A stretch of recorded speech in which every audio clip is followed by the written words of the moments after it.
Hello mga ka-busy mind. So ngayon nag-configure tayo ng for loop addressable na panel. So kapag nag-configure tayo ng addressable fire alarm panel sa ganitong brand ng panel, so kailangan isa-isahin natin ang bawat loop.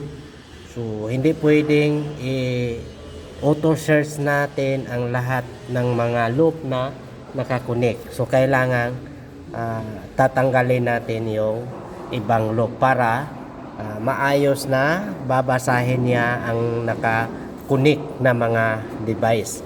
Tapos kung anong loop ang ating auto search, so kailangan na yung cable na return ay hindi natin i-connect para mabasa niya ng maayos kung ilang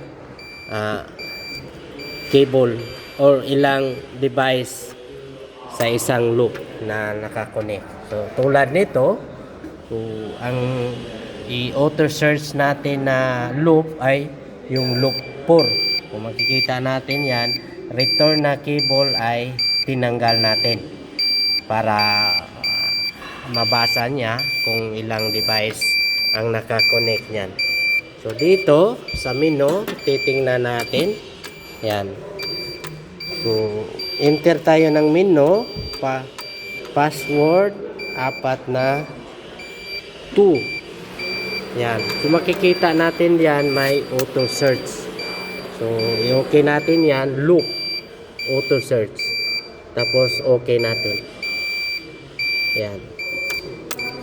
Loop 1. So, ang loop 4 ang kailangan nating auto search. Yan. Loop 4, accept. Yan. So, loop 4 ang babasahin niya kung ilang device ang naka-connect niyan. So, kapag natapos na yan sa pag-reading, 100%, mag-display yung mga device na naka-connect dyan. Kung makikita natin dyan. So, dito, titingnan natin arrow pakaliwa pakanan kung hanggang ilang device yan. Yan.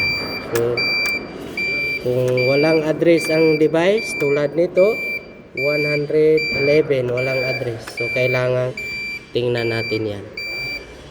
Scroll natin. So 111 yan.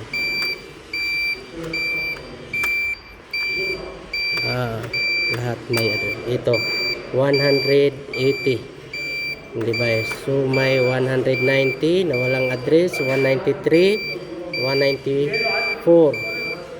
Scroll natin. Ayan. So yan lang ang walang address. Tingnan natin. Ayan.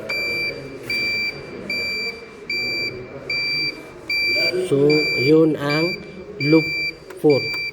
So, balik tayo.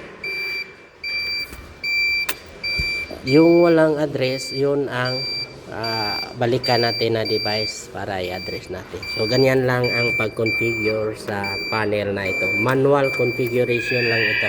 Okay?